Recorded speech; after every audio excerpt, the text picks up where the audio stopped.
अब हम लोग जो टॉपिक डिस्कस करेंगे उसमें हम लोग आज डिस्कस करेंगे क्लोजली कनेक्टेड फैक्ट से। इसको अच्छे से समझिएगा, बहुत सारे एग्जांपल्स है, इतने एग्जांपल दूंगा कि आपके दिमाग में सेट हो जाएगा। देखिए, ये जो सेक्शन है बोलते हैं आज की डेट में सेक्शन नंबर 4। ये पुराना वाला इंडियन एविडेंस एक्ट में सेक्शन 6 था। इससे दो तरह के क्वेश्चन बनते हैं, ठीक है। पहला क्वेश्चन ये बनता है भैया कि आप एक्सप्लेन करिए and illustrate the concept of res gestae. ध्यान से सुनिएगा, रेस जेस्टे अजीब सा लगता है सुन के। देखिए, वास्तव में बताऊं तो रेस जेस्टे एक लैटिन टर्म है। रटना नहीं, सुनिए ध्यान से, सिर्फ सुनिए, सब याद हो जाएगा, एग्जाम में सब पास कर जाएंगे। देखिए, अभी हम लोग एक नया बैच लॉन्च करेंगे नेक्स्ट ईयर। अभी नहीं, नेक्स्ट ईयर जनवरी के आसपास, क्योंकि अब जनवरी में ज़्यादा समय तो है नहीं। वो एकदम हार्डकोर एग्जाम ओरिएंटेड होगा। उसमें कुछ भी नहीं, मैंने प्रैक्टिस वैक्टिस वाली बात नहीं करेंगे। हार्डकोर एग्जाम यानी कैसे आप, अल्टीमेटली आपका पर्पस क्या है, जिनको एग्जाम क्वालिफाई, जिनको जज बनना है या जिनको एपीओ क्लियर करना है, उनका अल्टीमेट गोल क्या है? सीधे सीधे हमको एग्जाम पास करना है, चाहे कैसे भी पास करना है। उसमें उतना कॉन्सेप्ट कॉन्सेप्ट की बात नहीं है। आपका एग्जाम में नंबर आएगा, आप एग्जाम पास करेंगे बस। आप पीटी पास कर रहे हैं, इंटरव्यू पास कर रहे हैं, आप मेंस का आंसर लिखने आ रहे हैं, बात खत्म हो गई, उससे ज़्यादा मतलब नहीं है। एक्स्ट्रा इधर उधर कुछ नहीं, ठीक है।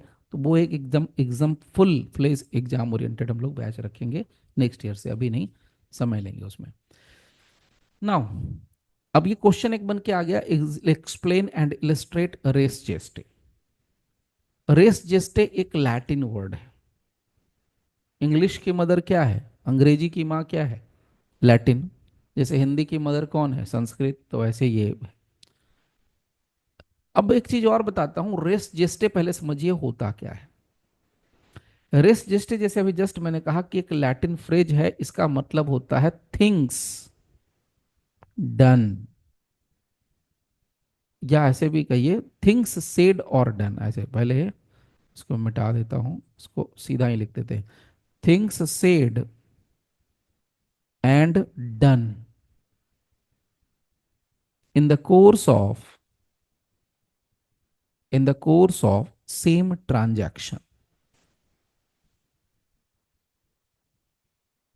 बस इतना ही उतारिएगा, आराम से, हड़बड़ाने की जरूरत नहीं। Things said and done in the course of same transaction, मतलब क्या कहते हैं? थिंग्स सेड, थिंग्स का मतलब अब वस्तु होता है, तो वस्तु नहीं है यहां पर मतलब। डोंट थिंक ये वस्तु है, वस्तु सामान। वस्तु के लिए हम लोग क्या शब्द इस्तेमाल करते हैं पता है? आर्टिकल। ठीक है, तो यहां पर थिंग्स का मतलब आप यूं समझिए, कोई बात कही गई थी। थिंग्स सेड, सेड कहना, कहा गया था, पास्ट टेंस में। थिंग्स डन, कुछ किया गया था। Did, do did done, done, done डना डन डन, कंप्लीट हो गया। In the course of same transaction. सो एक ट्रांजेक्शन में या सेम ट्रांजेक्शन में कुछ कहा गया था, कुछ किया गया था, उसको हम कहते हैं रेस जेस्टे। सिंपल। रेस जेस्टे का मतलब होता है किसी एक ट्रांजैक्शन में किसी बात को कहा, जो कहा गया था, थिंग्स सेड, और कोई बात, कोई काम किया गया था एक ट्रांजैक्शन में।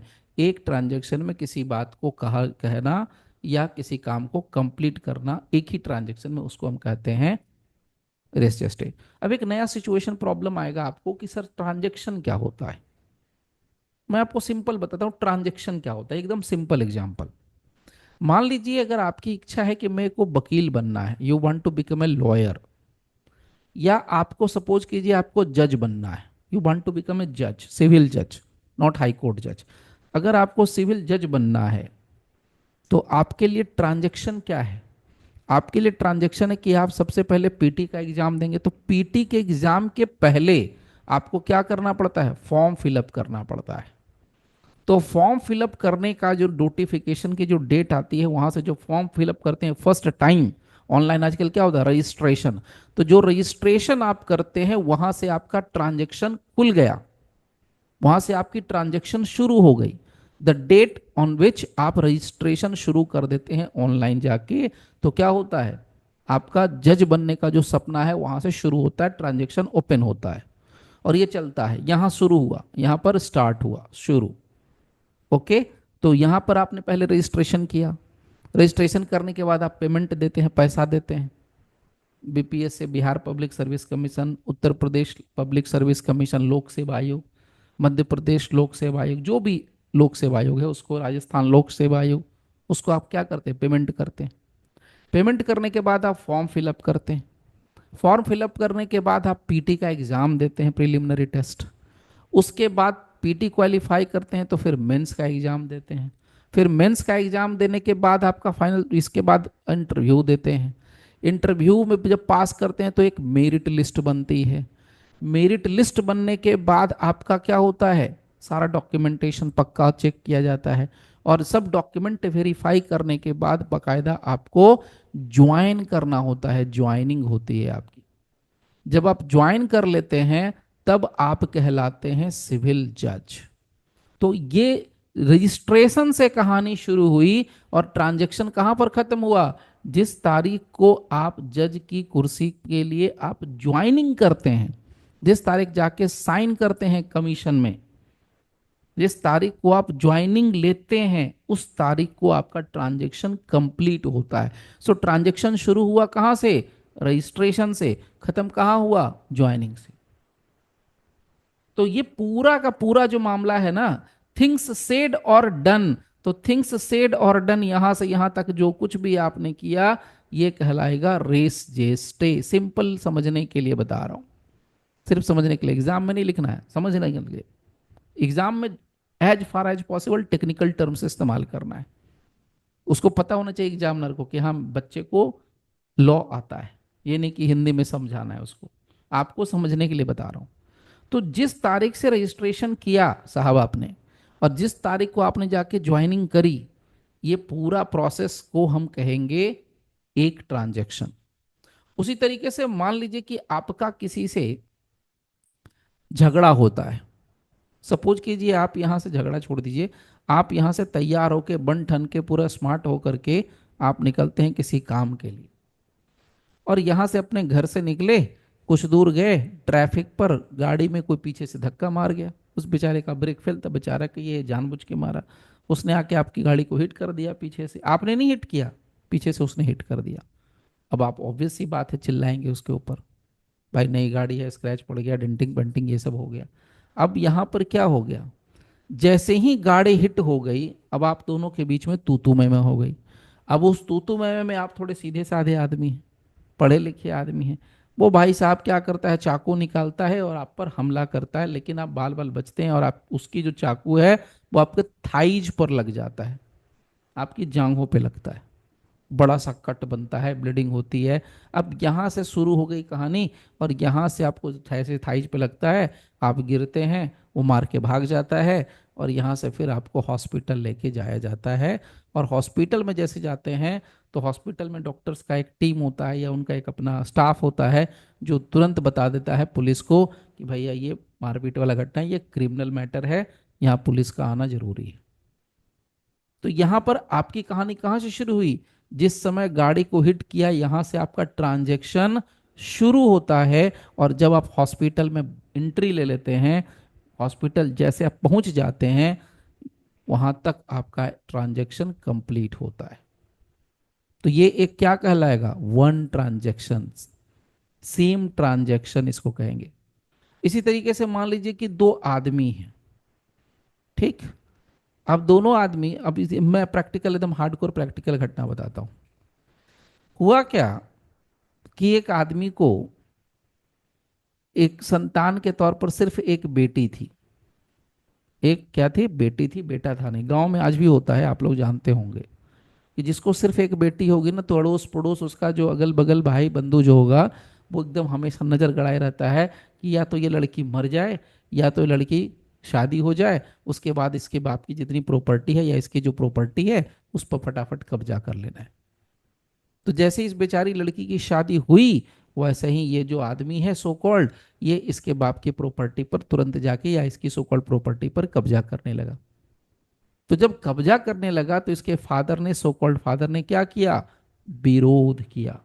तो जैसे ही विरोध किया तो क्या किया भाई साहब ने, दो तीन लोग लगे रखा था, ये लाता है लाठी डंडे से, इसको पकड़ के पीट देता है। तो अब यहां से क्या हो गया, जैसे ही इसने लाठी डंडा चलाना शुरू कर दिया इस आदमी के ऊपर, हाथ पैर बांध के खूब मारता है। इतना मारता है कि 2 दिन के बाद इस आदमी की मौत हो जाती है। तो जहां से मारना शुरू किया, हाथ पैर बांध के या गाली गलौज किया, वहीं से शुरुआत होती है, मुंह से है पहले शुरुआत होती है, फिर हाथ चलता है, फिर लाठी डंडा या पिस्टल चलता है। तो जैसे ही उसने गाली गलौज करना शुरू किया, वहां से ट्रांजैक्शन शुरू हो गया। और जब उस आदमी की मौत हो गई, वहां ट्रांजैक्शन कंप्लीट हो गया। तो आपको पहले समझ में आना चाहिए कि what do you mean by the transaction. इसको हम कहेंगे सेम ट्रांजैक्शन। तो यहां गाली गलौज से लेकर के मरने तक के बीच के सफर में जो कुछ भी कहा गया, जो कुछ भी किया गया, इसको हम टेक्निकली कहते हैं रेस जेस्टे। अब यहां पर मान लीजिए वो बुजुर्ग आदमी जो मर गया, उसने यहां से यहां तक के बीच में 10 लोगों के नाम गिनवाए, 10 लोगों के बारे में बताया, पूरी कहानी बताई, और वो मर गया। तो वो क्या है, इस ट्रांजैक्शन का हिस्सा है। सीधी सी बात है, वो इस ट्रांजैक्शन का हिस्सा है। ये ट्रांजैक्शन यहां पर कंप्लीट हो गई। जैसे वो आदमी मर गया, यहां पर ट्रांजैक्शन कंप्लीट हो गया। इसको कहेंगे एक ट्रांजैक्शन, इसको कहेंगे वन ट्रांजैक्शन, इसको कहेंगे सेम ट्रांजैक्शन, सब एक ही बात हो गई। अब एक और एग्जांपल आपको देता हूं, इतने एग्जांपल दूंगा आपको ट्रांजैक्शन समझ में आ जाएगा, और ये समझ में आ गया तो बहुत कुछ समझ में आ जाएगा, ये सेक्शन समझ में आएगा।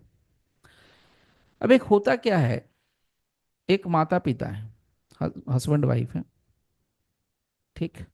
इनकी एक 12-13 साल की लड़की है, वो गूंगी है, बोल नहीं सकती है, सुन भी नहीं सकती है, ठीक, गूंगी है, बहरी है। अब ये गरीब लोग हैं, ये खेतों में काम करते हैं, मजदूरी करते हैं। ये चले गए सो कॉल्ड अपने ही गांव के किसी मुखिया के खेत में जाके ये काम कर रहे हैं, ठीक। गर्मी का मौसम है, दोपहर का समय है।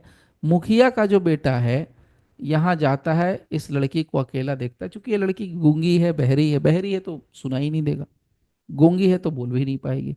ये जाता है और जा करके इस लड़की के साथ रेप का ऑफेंस कमिट कर देता है।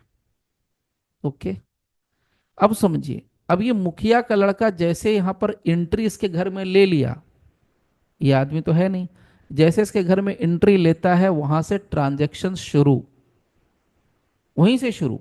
क्योंकि ये बिना बुलाए मेहमान है, मुखिया का बेटा अपनी, क्या है, उसको बुलाया गया था, उसको इनविटेशन दिया गया था, वो इसका रिश्तेदार था, द आंसर इज नो।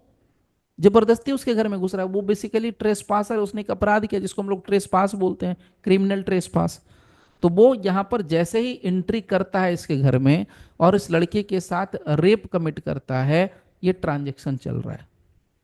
अब यहाँ पर आप सोच सकते हैं कि सर ये रेप कमिट हो गया, उसके बाद ये लड़का भाग गया, मुखिया का बेटा भाग गया।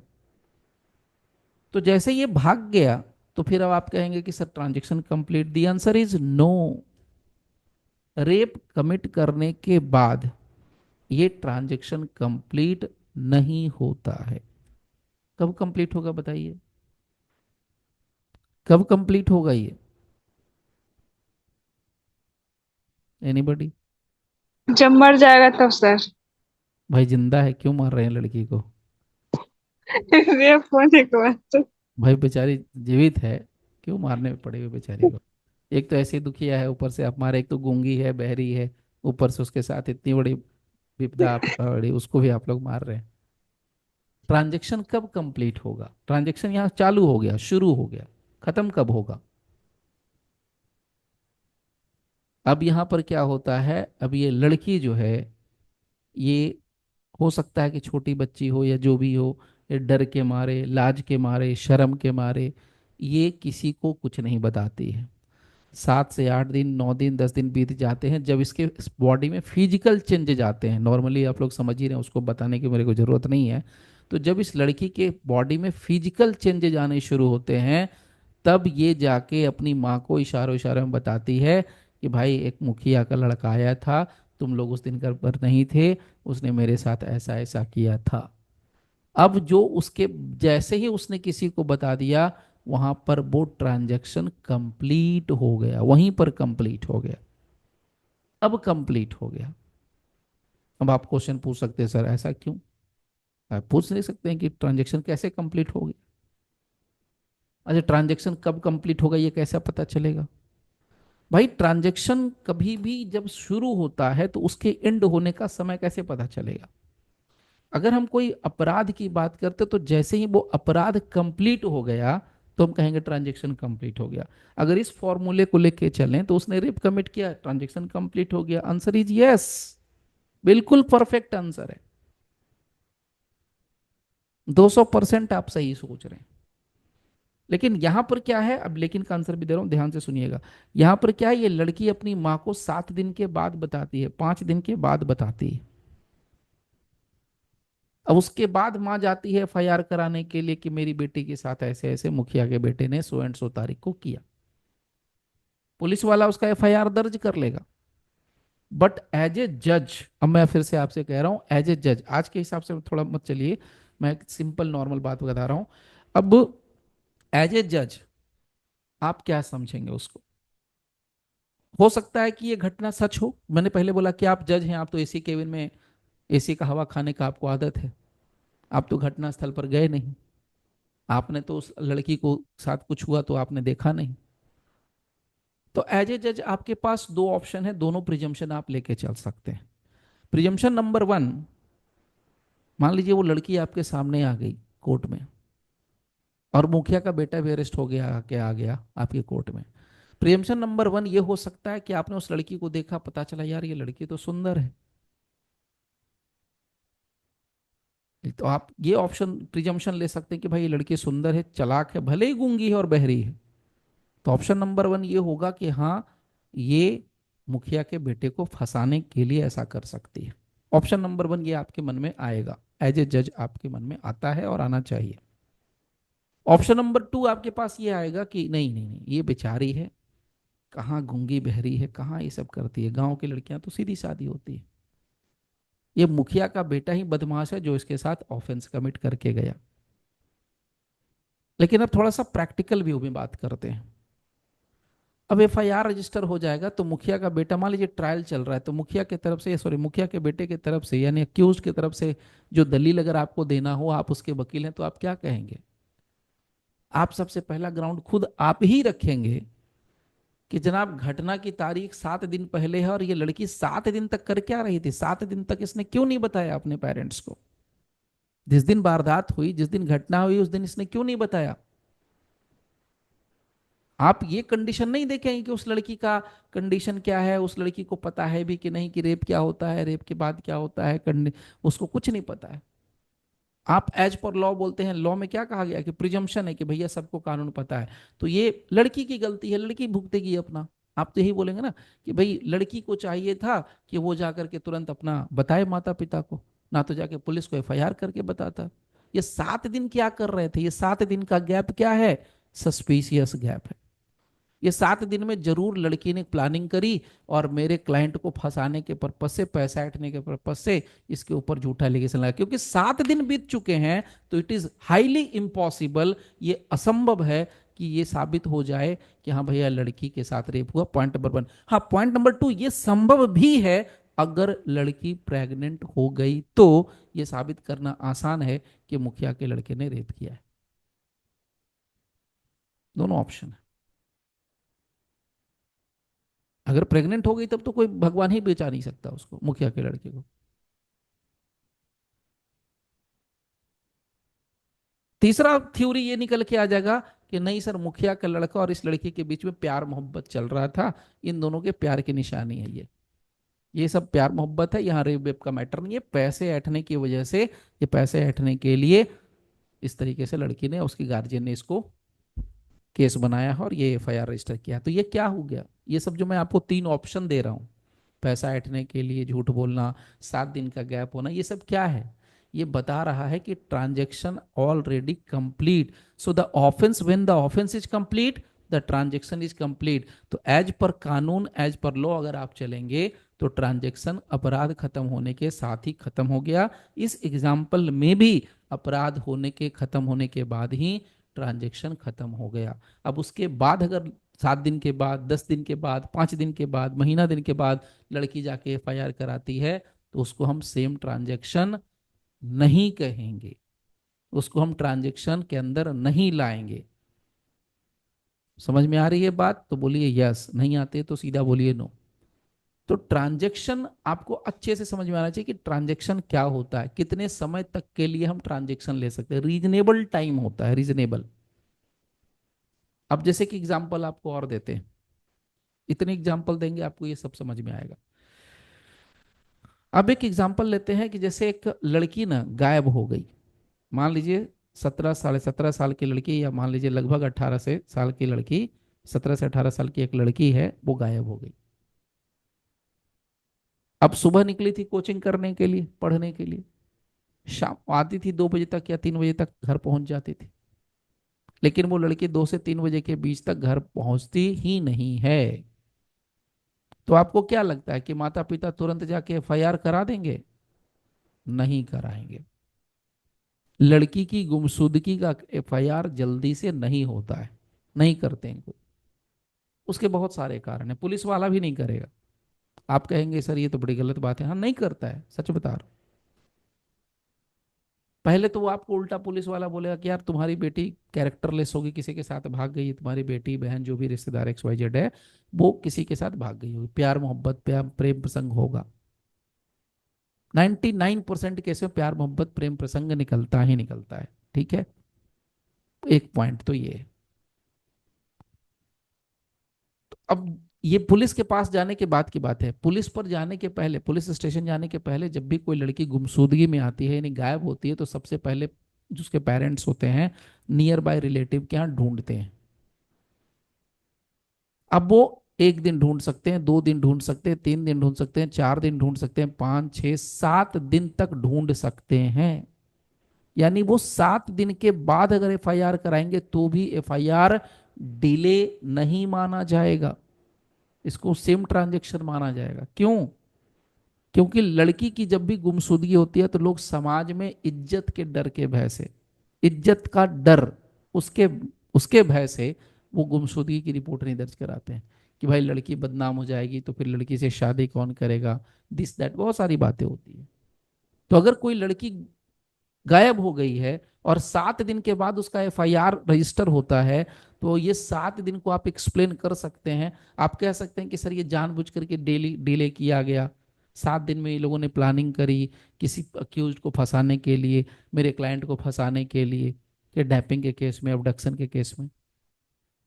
तो इसका डिफेंस भी बड़ा सीधा है, इसका ठीक उल्टा वर्जन है कि नहीं भाई लड़की का मामला है, पहले गार्जियन ढूंढेगा अपने लेवल से, जितना ढूंढ सकता है ढूंढ लेगा, नहीं मिलेगी लड़की तो फिर जाके एफआईआर करेंगे।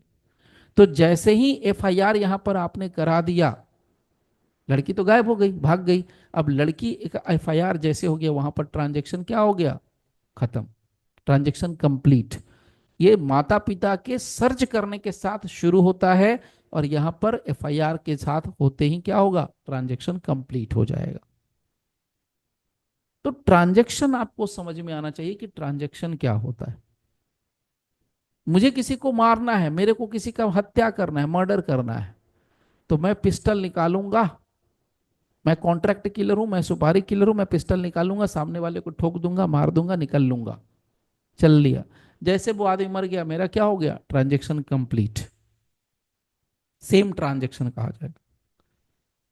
अब एक और लास्ट एग्जांपल, बहुत एग्जांपल दे दिया, एक लास्ट एग्जांपल आपको देता हूं। दो दोस्त हैं ए और बी, एकदम मतलब बोलते हैं ना गहरे दोस्त। अब ए और बी दोनों दोस्त हैं। बी जो है ए के घर पर, ए के घर पर उसकी उसके वाइफ के कमरे में पकड़ा जाता है। बी ए के घर पर उसके वाइफ के कमरे में 3 बजे रात को पकड़ा जाता है। कितने बजे? 3 बजे रात को पकड़ा जाता है। ठीक, ए के घर पर कौन पकड़ाया? बी। अब ए ने देखा कि अरे ये तो मेरा दोस्त और मेरी बीवी के कमरे में क्या कर रहा है। अब जैसे बी ने देखा कि ए ने मेरे को देख लिया, तो जान बचा के भागेगा, उसको पता है कि मारेगा मेरे को, पक्का कूट देगा। अब ये भाई साहब क्या करता है, एक तलवार निकालता है घर में से, लोहे वाला जंग लगा तलवार, और बी के पीछे खूब दौड़ता है। बी आगे आगे, ए पीछे पीछे, बी आगे आगे, ए पीछे पीछे। अब देखिए, जैसे ही एक की नजर बी पर पड़ी कि वो मेरी बीबी के कमरे में बड़े आपत्तिजनक स्थिति में लेटा हुआ है, जैसे ही नजर पड़ी वहां से ट्रांजैक्शन बेसिकली शुरू हो गया। उसके पहले ही है लेकिन मैं यहीं से ले रहा हूं, तो ट्रांजैक्शन यहां से शुरू हो गया। और उसके बाद से लेकर के वो दौड़ना शुरू किया, उसके पीछे दौड़ना शुरू किया। अब वो हर रास्ता गाली गलौज करते जा रहा है, बोल रहा है तुम मेरा दोस्त नहीं है, तू मेरे दोस्त के नाम पे कलंक है, तुम्हें कोई घर नहीं मिला, अपने दोस्त की बीवी का घर बर्बाद किया, अपने दोस्त का घर बर्बाद किया, दिस दैट। जितना कुछ बोलना था वो बोलता जा रहा था, रास्ते में चिल्लाता जा रहा था। अब मान लीजिए कोई दुकान खुला होगा, कोई मकान खुला होगा, कोई चाय वाला होगा, कोई हॉकर होगा, कोई पेपर बांटने वाला होगा, उतनी सुबह सुबह 4 बजे 3 बजे भोर में, या कोई आदमी आता जाता रहेगा गाड़ी पकड़ने के लिए, ट्रेन पकड़ने के लिए, ऑटो पकड़ने के लिए।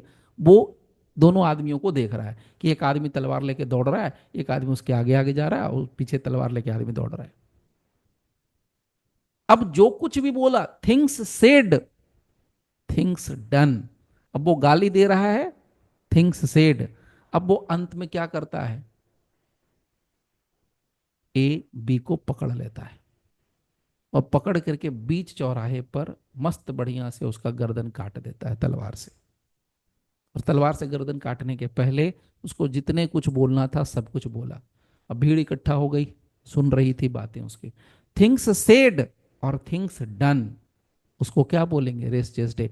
तो यानी कि जो कुछ भी उसने चिल्ला चोट किया, जो एक दोनों दोनों दोनों के बीच में फाइट बाइट हुई, दोनों के बीच में जो बातचीत हुई, कहा सुनी हुई, जो गालियां देनी थी, जो श्राप देना था, जो कुछ भी करना था, कहना था, वो सब क्या कहलाएगा, रेस जीएसटी कहलाएगा। क्यों? क्योंकि वो सेम ट्रांजेक्शन का है। तो जैसे वो मर गया बी, ट्रांजेक्शन कंप्लीट। तलवार लेके दौड़ा वहां से शुरू, जहां मर गया वहां ट्रांजेक्शन कंप्लीट, तो उसको हम बोलेंगे सेम ट्रांजेक्शन। अब समझ में आ गया ट्रांजेक्शन। तो रेस जेस्टे का कॉन्सेप्ट क्या कहता है, things said and done. And done, and का मतलब होता है और, things said and done in course of same transaction, in course of same transaction. तो सेम ट्रांजैक्शन में जो कुछ भी कहा गया, जो कुछ भी किया गया, वो सब क्या कहलाएगा, रेस जेस्टे। उसी को हम क्या कहेंगे, रेस जेस्टे कहते हैं। क्लियर? अब यहां तक तो चीज समझ में आ गई। अब यही बात आपको यहां पर टेक्निकल वे में लिखी गई है। अब इसको आप चाहे तो पढ़ना चाहे तो पढ़ सकते हैं, नहीं तो आप अप्लाई कर सकते हैं। चलिए, इसको पढ़ने की जरूरत नहीं पड़ेगी, आप सीधे इलस्ट्रेशन पे आए, कोई भी इलस्ट्रेशन उठा लेते हैं। चलिए मैं एक एक इलस्ट्रेशन में उठा लेता हूँ। देखिए क्या लिखा है, आराम से समझिएगा। A is accuse of the murder of B by biting him. A कौन है सर? A is the person who is the accused, यानी ए कौन है, मारने वाला। जिनको हिंदी इंग्लिश में दिक्कत है उनके लिए लिख दे रहा हूं, ए इज द अक्यूज्ड पर्सन। मरा कौन, बी इज द डिसीज्ड। तो डिसीज्ड का मतलब क्या हुआ, बी मृतक है, मर गया है। अब ए मारा है, बी मर गया है। तो अब एलिगेशन किसके ऊपर आएगा, केस किसके ऊपर होगा, ए के ऊपर होगा। सो बी का जो रिलेटिव होगा, या बी के रिलेटिव कहिए, या उसके तरफ से जो सरकार है, हमारी जो सो कॉल्ड गवर्नमेंट होती है, वो क्या करेगी, ए के खिलाफ केस फाइल हो जाएगा। ए के खिलाफ केस हो गया। तो यहां पर कहता है एग्जाम्पल में इलस्ट्रेशन में कि A is accused of the murder of B. A को अक्यूज्ड माना गया बी के मर्डर के लिए। और बी का मर्डर इसने कैसे किया, पीट पीट के, बाय बिटिंग। सो बाय बिटिंग, पीट पीट करके उसने किया, बाय बिटिंग, एक ए ने मारा। सो बी का रिलेशन क्या करता है, ए के ऊपर केस करता है, ठीक है। मारा कैसे उसने, बाय बिटिंग। चलिए ठीक है। नाउ अब सुनिए, by what ever was said, what ever was said और डन बाय ए और बी। तो जो कुछ भी किया गया ए की तरफ से, ए अक्यूज था, जो कुछ भी किया गया बी की तरफ से, या जो कुछ भी सुना, कहा गया, देखा गया, डन और said. By standards, by standards मतलब आसपास में जो लोग खड़े थे, तमाशबीन जिसको हम लोग कहते हैं, उसने जो देखा, जो कहा, जो सुना एट द बिटिंग, जब पिटाई हो रही थी दोनों के बीच में तब, सो शॉर्टली बिफोर और after it has to form part of the transaction is, क्या लिखा है, रेलिवेंट फैक्ट। तो मतलब क्या हो गया, यानी कि जब ए बी को पीट रहा था, तो ए ने जो कुछ भी कहा, ए ने जो कुछ भी कहा, या ए ने जो कुछ भी किया, या बी ने जो कुछ भी कहा, या जो कुछ भी बी ने किया, या बाई स्टैंडर्ड्स, बाई स्टैंडर्ड्स तमाशबीन जो लोग खड़े थे रोड पर तमाशा देख रहे थे, वो उन्होंने जो कुछ भी देखा या कहा या सुना या जो कुछ भी किया, ये सभी के सभी बातें क्या हो जाएंगी, रिलेवेंट हो जाएंगी। किस सेक्शन के अंदर रिलेवेंट होंगी, सेक्शन 4 के अंदर रिलेवेंट होंगी। बस इतना समझिए। इसी को हम क्या कहते हैं, रेस जेस्टे कहते हैं, इसी को हम रेस जेस्टे कहते हैं। और भी एग्जांपल दे देता हूं, एक लास्ट एग्जांपल, इससे अब फाइनल, इससे ज्यादा समझने की जरूरत नहीं।